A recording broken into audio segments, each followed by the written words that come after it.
You are listening to the Business Leadership Podcast with Edwin Frondozo.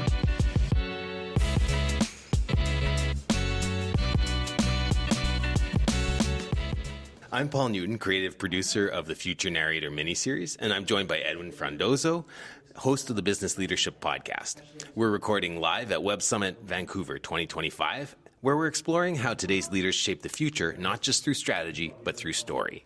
We believe that a strong point of view is what inspires communities, builds movements, and cuts through the noise in uncertain time. So let's dive into this conversation. Today's guest is reshaping how Canadian businesses move money by building the future of payments from the ground up. Craig Attiwill is the founder and CEO of Peloton Technologies, a Canadian FinTech company revolutionizing how small and medium-sized businesses manage their payments. With a career spanning both the public and private sectors, Craig has held senior engineering and consulting roles at organizations like BAE Systems, Deloitte, Sierra Systems, and CGI, where he built a reputation for solving complex problems with smart, scalable tech solutions. At Peloton, Craig brings a hands-on, systems-driven approach to innovation, developing a unified, secure, and user-friendly payments platform that's transforming the financial experience for Canadian SMBs. Originally from Australia and now based in Canada since 2005, Craig continues to lead with a global mindset and a passion for simplifying how businesses thrive through technology. Welcome to the Business Leadership Podcast, Craig. How are you doing today? I'm doing great. Thank you, Edwin. Yeah, amazing. Thank you for taking the time to stop in here on a busy day at Web Summit Vancouver. Why don't we just jump right in, Craig? Can you tell us about Peloton Technologies and the problem that you're solving in business payments and FinTech innovation? Yeah, absolutely. I think that it's no sort of uncommon knowledge that small businesses don't get the same service related to their payments that they might get from their banking providers and other providers. So it's really a problem where a business owner will have to go out and get multiple relationships. It's very siloed and fractured. So what we set out to do as a small business owner previously myself, and still today technically, I wanted to be able to bring all of that into one solution so I could streamline it, so I could spend more of my time, and for our customers, more of their time actually doing what they set out to do, which is work on their business and not work on the payments around their business. Well, it's really interesting, and I'm curious, as we talk with many of the founders, the CEOs on this mini-series, what their and your unique point of view when it comes to solving this problem. Like, this could come from your experience, what you've done. Can you share us with that? Yeah, it's been an interesting journey. I think there are a couple of things that sort of led me to where I am and why we're one of the only kind of people tackling this problem is that it's extremely complex. There's a lot of history involved with why payments come to be the way they are today, being so fractured and so siloed, right? And it takes someone who, first of all, can look at a really big problem, break it all down, and then put it back together in a solution and kind of flip it on its head and do it from the perspective of a business, not say, hey, credit card payments are, they're not very streamlined. Let's try and streamline credit card payments, right? Well, that's great. That just makes a small business more efficient at doing that badly, right? So what they want to do is they want to be more efficient at doing it holistically, right? And so I looked at the problem as a small business owner saying, well, that's great, that might be a bit quicker, but that doesn't solve the fact that I still need 5 to 10 different relationships to run my business. Why can't I go and get all of these services from one provider? Why isn't it in one tool? Why can't I see how much cash I have right now on a dashboard? Why can't I pay my employees with the same tool where my merchant payments are coming in through credit cards? All of these sort of things, simple questions, and every business owner asks these, but no one was tackling the problem. Sounds like a dream. Yeah. Yeah. So why were you the guy that could break this down? Well, I think a background in engineering, going back to my first job in Australia, I'm an electronic and electrical engineer by trade, that's my degree, and so I worked on some complex hardware solutions and then software solutions and did enterprise architecture, a lot of red tape, a lot of review.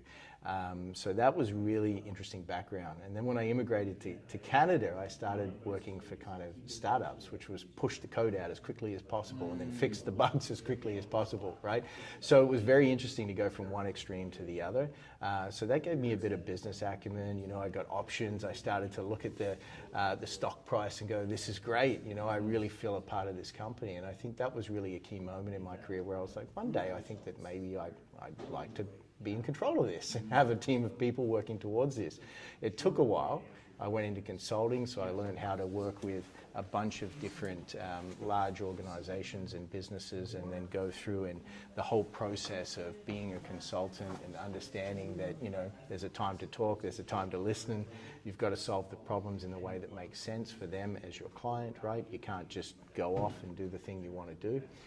So I went through that kind of journey, and then you know, you take baby steps towards putting your own money in and saying, okay, am I going to give up this, you know, this income that I have and start to work on something at nights that I'm not getting paid for and off the side of my desk, right? Until finally it becomes a reality and it's a real business, and then you jump into that, and then you're in it. And then you're just putting out fires, left, right, and center, right? But you've started this journey, you've got the background to solve the problem, and so all of those things came together, and I love working with cool people. So myself and I consider Darryl, our CEO, one of the co-founders.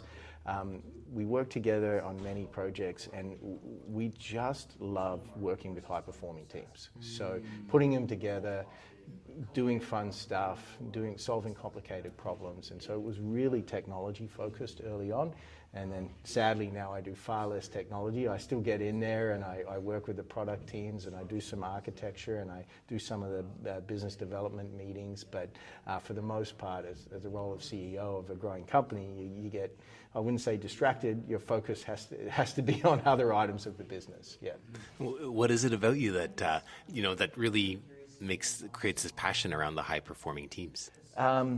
I guess I just like seeing innovation and seeing people make big steps forward and being proud of what they build. And even back to my engineering roots, it was like building something and then watching it work, and then giving it to somebody and watching it be useful for them to use it. That's kind of like the best feeling in the world. My problem is that, you know, I would build these things, I'd give them away for free. So that's why we have a sales department, right? That's right. Uh-huh. Yeah. And so your experience and the baby steps you took along the way, what do you think that's done to create a really unique point of view? Oh, wow, unique point of view. I think that what's different, and it might sound a bit like a broken record, I feel that a lot of companies in North America have a very toxic workplace. And my unique point of view was that recognizing that and exiting from it, and as a consultant I saw it all the time. And so we really focus in on the people that we have, the staff we have, creating an environment where everyone just enjoys getting up and coming to work every single day, right? And, you know, our customers are first, but I don't know if it's a draw, but our employees are really close behind that if they're not right up there with our customers as well. Yeah. And okay, so the making it a great place for people to work and to develop this, again, like back to the problem that you're deconstructing and putting back together, like, I mean, I guess you're making everyone love doing that? Yeah, and mentoring is another big thing. So, you know, talking about, you know, there's a lot of history. So a lot of developers get into our code base and they're completely overwhelmed, right? Like it's massive, right? So it's great to be able to get that new co-op student that comes in. And a lot of our developers today have come from our co-op program that we developed, and they just love working for us. So they stayed on after they finished their degrees, and yeah, mentoring them and then teaching them about enterprise architecture and the way we do things, the way we solve bugs. You know, figuring out all of that. That's a passion for me. I love teaching people these skills and then watching them use them and grow up and solve their own problems, right? And so if they can do that in an environment they're happy for, and they're solving problems that maybe I haven't even thought of in the same space to make our whole product better, that's just awesome. I love hearing about it. Yeah, and how do you think that translates into your solution and then, say, our experience of it?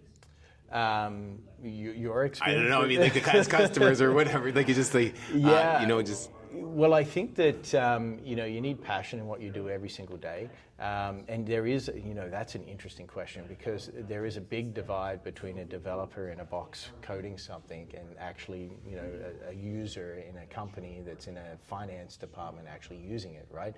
They couldn't be any more different scenarios. So we have to bridge that gap, and we do a lot of training, and we have our own, we the old expression, we dog food our own product, right? So there's a lot of communication between our teams. So we have our own finance team and talk to our developers, and they use their own tool and say it'd be great if it did this, and this is why we love it when it does this. We also have some of our customers come in to our town halls and speak about it and how they use the product and what they love about it in front of our entire team. Yeah. Right? Okay. Yeah. So it's super cool. They get that feedback straight from the customers. And so the customer's having all these capabilities in one product and one solution. What does that change for them? How is life different?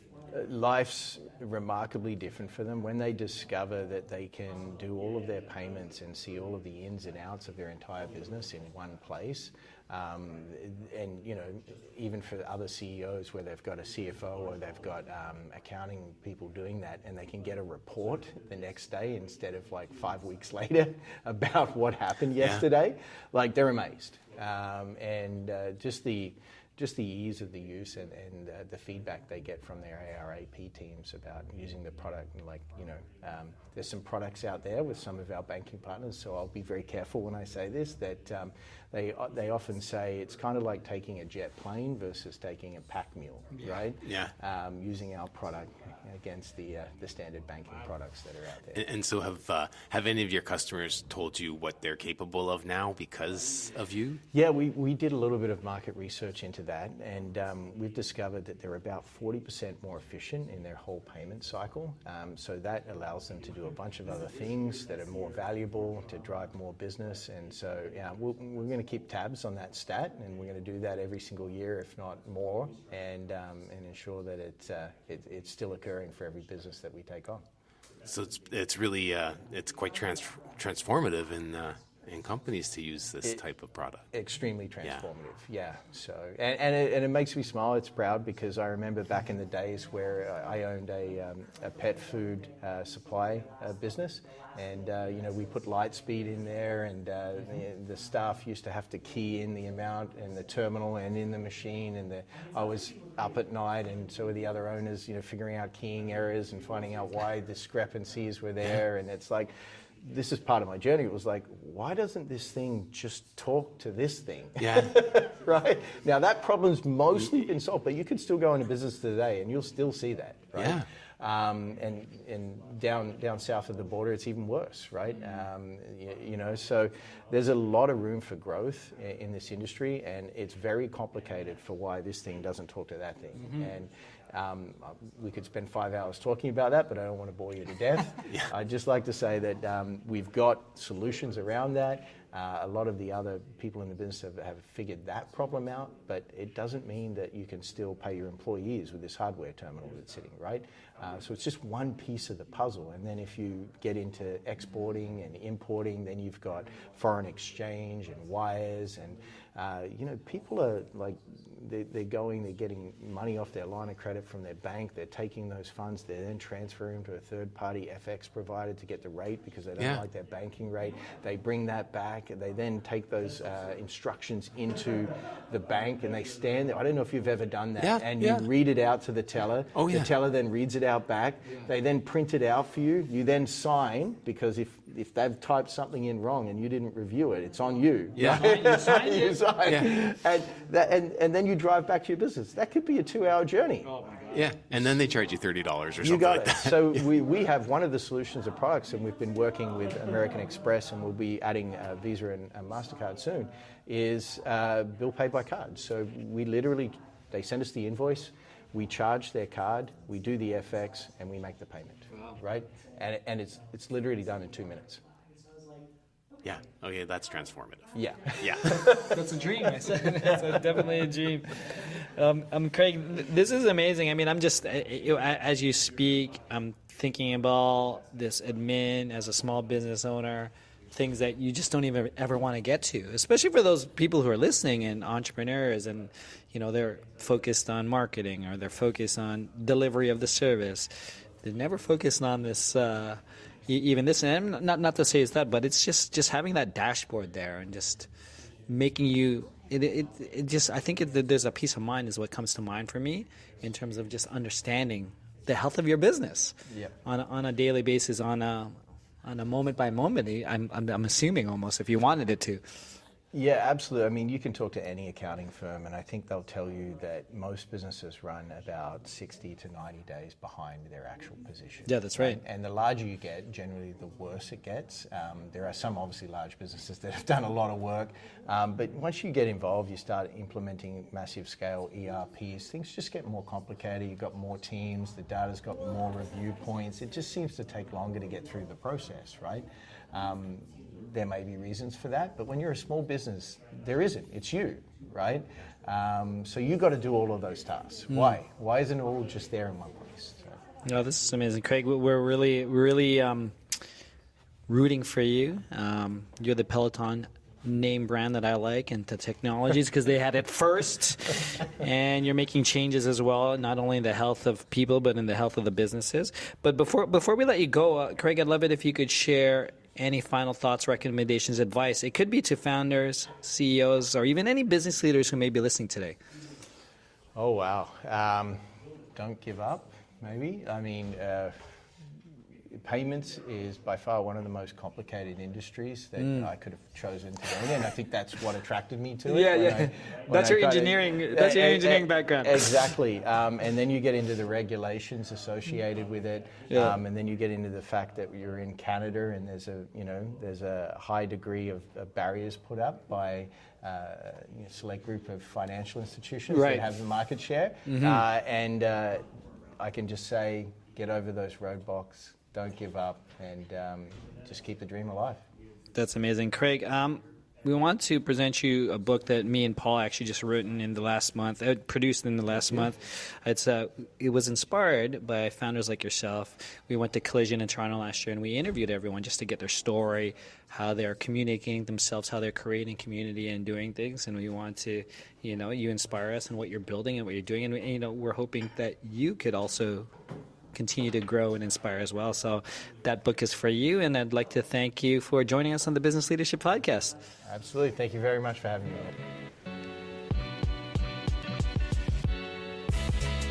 You are listening to the Business Leadership Podcast with Edwin Frondozo.